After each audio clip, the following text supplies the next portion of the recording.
오늘은 요한복음 5장 24절 말씀을 가지고 하나님의 말씀을 함께 나누겠습니다.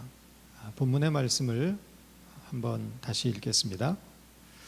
내가 진실로 진실로 너희에게 이르노니 내 말을 듣고 또 나를 보내신 이를 믿는 자는 영생을 얻었고 심판에 이르지 아니하나니 사망에서 생명으로 옮겼느니라. 예수님은 우리에게 구하라 주실 것이요 라고 말씀하셨지만, 만약 모든 사람이 자기가 구한 대로 모든 것을 다 얻게 된다면 과연 어떤 일이 벌어질까요? 행복할 것 같습니까? 제 생각에는 그 반대일 것 같습니다. 왜냐하면 사람들은 자기 욕심에 따라 구하기 때문입니다. 요즘 저희 아들이 게임에 푹 빠져 있습니다. 게임을 하다 보니 점점 필요한 것이 많아집니다. 성능 좋은 게임용 컴퓨터가 필요하고, 최신 그래픽 카드로 업그레이드 시켜야 되고, 게임에 최적화되어 있는 마우스와 키보드가 있어야 하고, 상대를 압도할 만한 게임 아이템을 사야 합니다. 말리지 않으면 며칠 밤을 새서라도 게임만 할 기세입니다. 아이가 구하는 것을 다 들어주고 원하는 대로 밤이고 낮이고 게임만 하도록 놔둔다면 어떤 일이 벌어지겠습니까? 아이의 미래는 망가질 것입니다. 부모는 그것을 알기에 몽둥이를 들어서라도 책을 읽히고 공부를 시키는 것입니다. 정말 아이의 미래를 위해서 무엇이 중요한지, 지금 아이에게 가장 필요한 것이 무엇인지 부모는 알기 때문입니다. 구하라 주실 것이요 라는 말씀 속에는 너희에게 필요한 것을 주겠다는 약속이 담겨 있습니다. 구하라, 너희가 구하는 그것을 주겠다는 뜻이 아니라, 구하라, 그리하면 너희에게 정말 필요한 것을 주겠다는 말씀입니다. 그럼에도 불구하고 우리는 언제나 내가 원하는 그것을 얻고자 어린아이처럼 매달리고 떼쓰고 있다는 것입니다. 내가 원하는 그것은 지금 당장에는 나에게 이익이 되고 도움이 될지 모릅니다. 내가 원하는 그것을 얻으면 잠시 동안은 만족을 얻을 수 있을지 모릅니다. 그러나 정작 우리를 살리는 것은 우리가 원하는 것이 아니라 우리에게 정말 필요한 것임을 깨달아야 합니다. 인간은 근본적으로 이기적이고 어리석고 욕심과 쾌락을 따라가는 존재이기 때문에 우리에게 진정 필요한 것이 무엇인지 깨닫지 못할 때가 많습니다.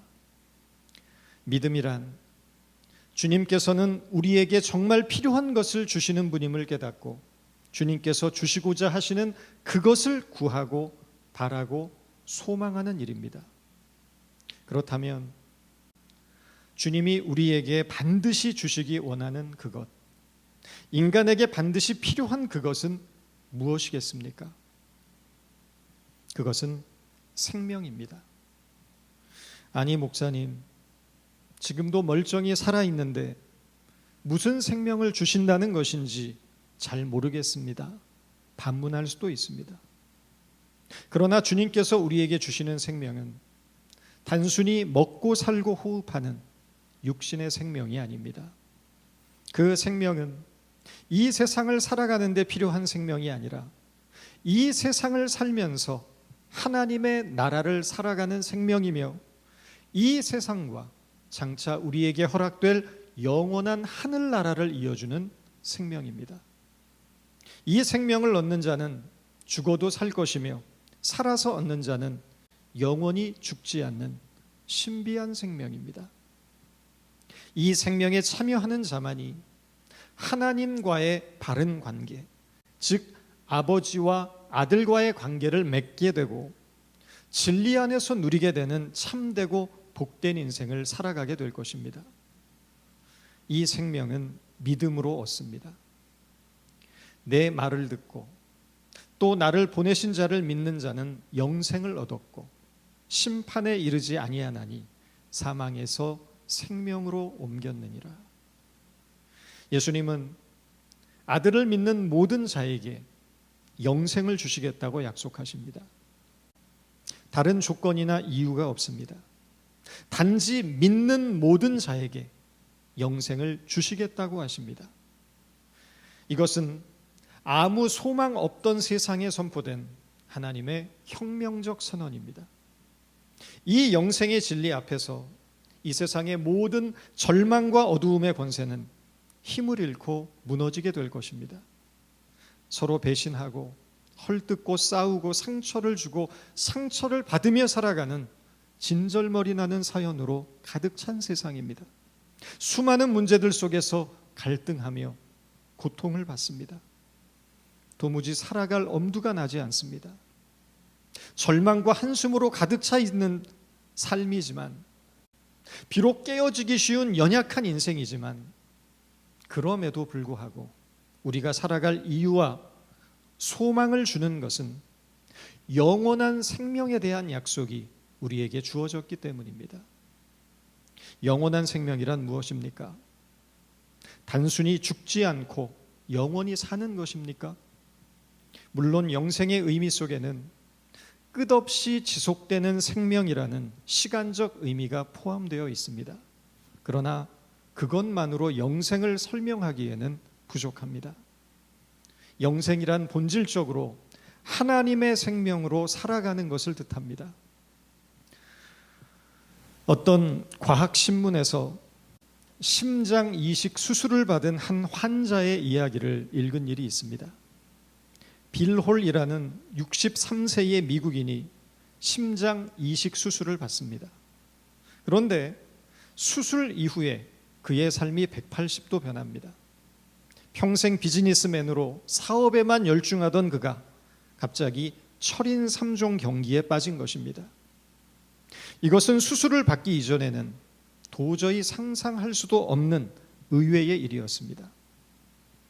알고 보니 빌홀에게 심장을 준 기증자가 헐리우드에서 20년간 활동했던 스턴트맨이었다는 것입니다.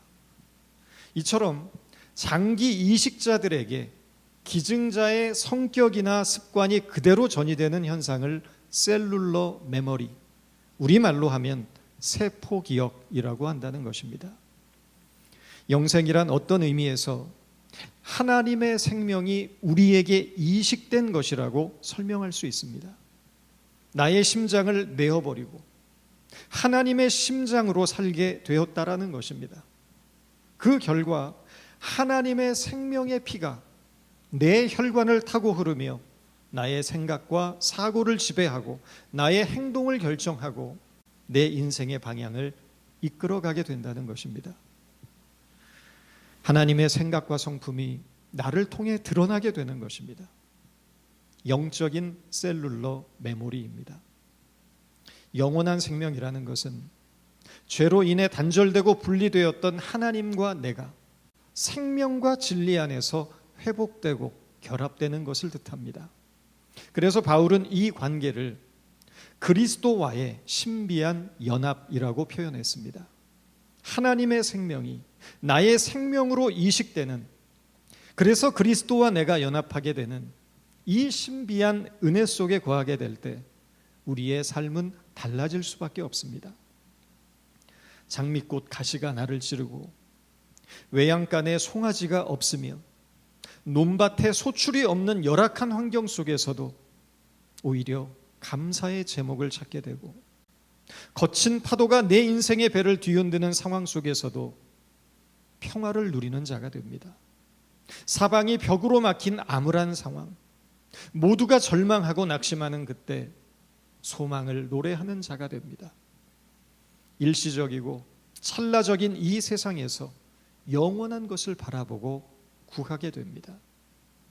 이 모든 변화는 하나님의 생명이 나에게 이식되었을 때 일어나는 사건입니다. 그런데 바로 이 대목에서 우리는 질문하게 됩니다. 나는 하나님을 믿고 영원한 생명을 얻은 자가 되었는데 왜 여전히 내 안에는 기쁨이 없는가? 왜 나는 여전히 작은 일에 낙심하고 두려워하며 원망하고 좌절하게 되는가? 내 마음은 여전히 미움과 분노로 괴로워하고 있는가? 영생을 얻은 자는 영원한 것을 바라고 구한다는데 왜 나는 당장 내 앞에 놓인 현실적인 이익만을 구하며 영원한 것보다는 돈 버는 일이 더 좋을까? 혹시 나는 영생을 얻지 못한 것인가? 그렇지 않습니다. 영생을 얻었습니다. 하나님의 아들을 믿는 모든 자에게 영생을 주시기 때문입니다. 단지 누리지 못하는 것뿐입니다. 영생을 얻었으나 영생을 누리지 못하는 것은 비참한 일입니다. 어떤 분이 이런 말씀을 하십니다. 목사님, 죽지 않고 영원히 사는 것이 과연 행복한 일일까요? 나중에는 지루하고 괴로울 것 같습니다. 단지 죽지 않고 영원히 사는 것이 중요한 것이 아닙니다. 중요한 것은 하나님의 생명으로 현재를 살아가는 것입니다. 하나님의 생명으로 현재를 살아갈 때 우리는 영생을 누리는 자가 됩니다. 영생을 얻고도 누리지 못하는 것은 거지에서 왕자로 신분이 바뀌었지만 여전히 거지로 살던 과거의 생활 방식과 습관을 버리지 못하는 것과 같습니다. 본문의 말씀을 다시 한번 읽어보겠습니다. 내 말을 듣고 또 나를 보내신 이를 믿는 자는 영생을 얻었고 사망에서 생명으로 옮겼느니라. 영생을 얻었고, 이 부분을 헬라어 원문으로 보면 에체이 조엔 아이오니언이라고 되어 있습니다. 이 원문을 나누어서 번역해 보면 에체이, 얻고 있는 중이다. 조엔, 생명, 아이오니온, 영원한. 즉, 이 말을 직역하면 영원한 생명을 얻고 있는 중이다 라는 말이 됩니다. 헬라어 에체이는 얻다라는 뜻을 가진 에코라는 동사의 현재 진행형입니다. 문법적으로 볼 때 이 문장은 현재 진행형으로 쓰여 있다는 것입니다. 현재 진행형이 무엇입니까? 과거에 시작되어 여전히 진행 중이며 끝나지 않은 사건이라는 뜻입니다. 그러나 우리말 성경에서는 이 부분을 영생을 얻었고 라는 과거 완료형으로 번역하고 있습니다. 성서학자들은 이 부분을 성경의 대표적인 오역, 잘못된 번역이라고 말합니다. 영생을 얻었고 라는 과거 완료형이 아니라 영생을 얻고 있으며 라는 현재 진행형으로 번역되어야 맞다는 것입니다. 사망에서 생명을 옮겼느니라. 이 부분도 역시 헬라어 원문의 뜻과는 전혀 다르게 번역되어 있습니다. 옮겼느니라를 뜻하는 헬라어 메타바이노는 출발하다라는 뜻을 가지고 있으며 헬라어 원문의 뜻을 그대로 직역하면 사망에서 생명으로 출발하였다라고 번역하는 것이 맞다는 것입니다. 문맥에 따라 자연스럽게 의역하다 보니 번역에 오류가 있었다는 것입니다. 그 결과 영생은 젊고 건강하고 팔팔하게 살아있을 때가 아니라 죽어서 필요한 것으로 생각하게 되었다는 것입니다. 많은 성도들이 구원을 과거에 일어난 사건으로 생각합니다. 예수 믿고 구원받았다. 과거 완료형입니다. 천국 들어가는 티켓을 끊어놨으니 이제 죽으면 구원 열차 타고 하늘나라만 가면 된다고 생각하는 것입니다. 그래서 구원의 사건을 오늘 나의 현재의 삶과는 상관없는 것으로 생각하기 일쑤입니다. 그러나 구원의 사건은 완료된 사건이 아닙니다. 구원의 사건은 사망에서 생명을 향해 출발한 사건일 뿐입니다. 우리가 예수를 믿음으로 사망에서 생명을 향한 구원의 여정이 시작되었으며 우리는 이 구원의 완성을 위하여 이 땅에서 우리의 호흡이 멎는 그날까지, 주님 앞에 서는 그날까지 끊임없는 믿음의 경주를 달려가야 한다는 것입니다. 지금 우리는 그 구원의 여정을 걸어가고 있는 순례자들입니다. 지금도 여전히 우리는 구원받은 자로서 완성되어져 가고 있는 중이라는 것입니다. 예수 믿고 영생 얻은 것을 마치 무슨 보험 들어놓은 것처럼 생각하는 분들이 계십니다. 나는 어차피 구원받았으니 막 살아다 된다고 생각하는 분들이 있습니다. 그러다 보니 구원의 가치가 10원보다 못한 구원이 되는 것입니다. 그러나 믿음에 있어서 가장 중요한 것은 구원받은 하나님의 백성답게 살아가는 것에 있습니다. 믿음은 하나님의 사람으로 빚어져 가는 것이며 하나님의 사람으로 바로 서는 것입니다. 출애굽의 궁극적인 목적이 어디 있습니까? 가나안 땅에 들어가는 것입니까? 그렇지 않습니다. 만약 출애굽의 목적이 단순히 가나안 땅에 들어가는 것이었다면 불과 2주면 충분히 갈 수 있었을 것입니다. 그러나 하나님의 뜻은 더 깊고 근본적인 것에 있었습니다. 거룩한 하나님의 백성으로 회복되는 일에 출애굽의 목적이 있었던 것입니다. 그래서 40년간의 광야 생활이 필요했던 겁니다. 거친 광야의 훈련을 통해 하나님을 사랑하고 하나님을 경외하며 오직 하나님만을 섬기는 거듭난 하나님의 백성으로 만들어 가셨던 것입니다. 하나님의 사람으로 거듭나면 원수를 사랑하게 됩니다. 아니, 원수를 삼을 수 없게 됩니다. 누구를 감히 원수라고 지칭하고 남을 향해 심판의 칼날을 갈 수가 없습니다. 그럴 자격이 자신에게 없음을 깨달았기 때문입니다. 복수가 아닌 자비와 용서가 그 심령에 뿌리 내리고 있습니다. 남을 불쌍히 여깁니다. 남의 아픔을 내 아픔처럼 아파합니다. 하나님의 생명으로 산다는 것은 하나님의 사람으로 존재하는 것과 다른 말이 아닙니다. 그러므로 하나님의 사람으로 바로 서기 위한 몸부림이 우리에게 있어야 합니다.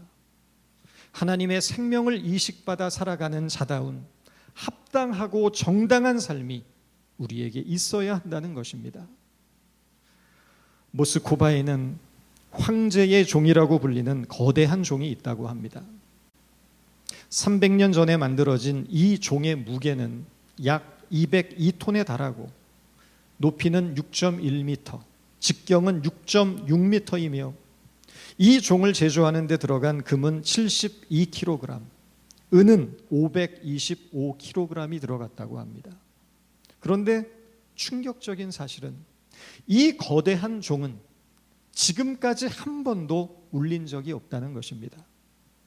그 이유는 종을 제조하는 과정에서 불순물이 들어가서 11톤에 달하는 종의 일부분이 떨어져 나갔기 때문이라는 것입니다. 엄청난 양의 금과 은을 쏟아부어서 야심차게 만들었지만 한 번도 울리지 못한 황제의 종은 영생이라는 놀라운 선물을 받았음에도 불구하고 그 속에 감추어진 아름다운 보석을 발견하지 못하고 그 안에 담겨진 위대한 은총과 축복을 누리지 못하고 살아가는 우리의 믿음 없음을 떠올리게 합니다. 아무리 값비싼 종이라도 울리지 못하면 하찮은 꽹가리보다 못한 것이 됩니다. 종은 울려야 종입니다. 그것이 종의 본질이고 사명입니다.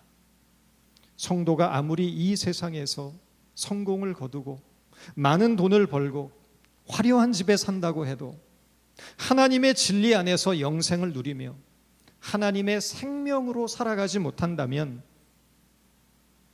복된 인생이라고 말할 수 없을 것입니다. 성도의 본질과 사명은 하나님의 생명을 누리며 하나님의 사람으로 존재하는 것에 있기 때문입니다. 여러분, 영생을 얻은 자에 머물지 말고 영생을 누리는 자로 살아가시기 바랍니다. 하나님의 생명을 누리기 위해 하나님의 사람으로 바로 서기 위해 몸부림치는 애씀이 우리 안에 있기를 바랍니다. 그래서 생명의 종으로 부름받은 우리의 종소리가 하나님의 진리와 사랑을 전파하는 깊은 울림이 되기를 바랍니다. 기도하겠습니다. 하나님, 금과 은으로 만들어졌지만 한 번도 울리지 못한 황제의 종을 보며 존귀하고 영광스러운 존재로 창조되었으나 참 하나님의 사람으로 살아가지 못하는 우리의 삶을 돌아보며 회개합니다. 영생을 얻은 것에 만족하고 거기에 머무는 자 되지 않게 하시고 영생을 누리는 자가 되어 우리를 통해 살아계신 하나님의 의와 진리와 거룩과 영광이 증거될 수 있도록 도와주옵소서. 빛과 소금의 존재로 거듭난 하나님의 사람으로서 그 사명과 역할을 다하는 저희가 되도록 주님께서 늘 우리를 이끌어 주옵소서. 예수님의 이름으로 기도드렸습니다.